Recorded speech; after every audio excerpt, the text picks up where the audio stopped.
što znači, da, ubio si gljivice Pa koje su ne, snimale nisam htio tamo. previše ušminkat, mora to biti, znaš, ono malo onako baš kreativni nered.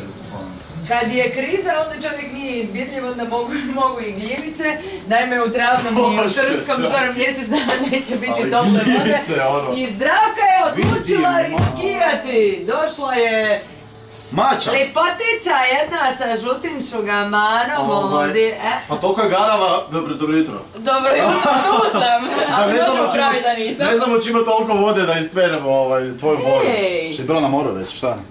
Možda sam prirodno ovako. Prirodno si crna, ali šporkica? Šporkica? Neću ulje onako, znaš, i znoj. Ne znam, to jedem samo u salati. A ti ćeš imati divnu priliku ovoga, s obzirom da će žena živjeti u tvojoj kupovini, vidjeti je li takva po cijelom tijelu, kužiš? Da, ili ima, ili taman nije tamo gdje treba. Da, okej, mašti na volju, dečki. Još sam tu. Prema je, samo se ti uključi u raspravu. A vidim ja da niko da me nema. Zvučiš ko najbolji glazbeni. Još sam tu. Dobro, otkud ova spontanost i hrabrost da se prijaviš na njegovu malu provokaciju? Svijem da je to tako. Ne. Hladne ruke, to je dobro znam. Ne, oprostite, izvolite, daj me pričati. Pa, skušala sam da su se počele mušice lipit na mene, pa sam zaključila da je ipak vrijeme, a on se ponudio. Da. Ovako nešto odbit.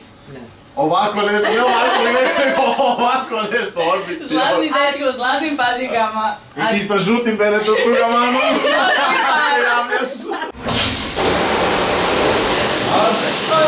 Ne pitaj me odakle mi ovolika kupaona i pločice, ne pitaj, samo uživaj. Vidi se da nemaš ogledalo, nisam toliki što sam narcis, primijetila. iako horoskopski znak to ne bi rekao, ali nisam toliki narcis. Ali ove zlatne patike bi rekli više o svojom. Prava žena, ja moram pohvaliti, više s oblačno se dodirnuli, dakle prava žena u njoj, gledaj, sve je oprala, otuširala se, sve je lijepo izbrisala, pogledaj ovo, gledaj, nema fleka.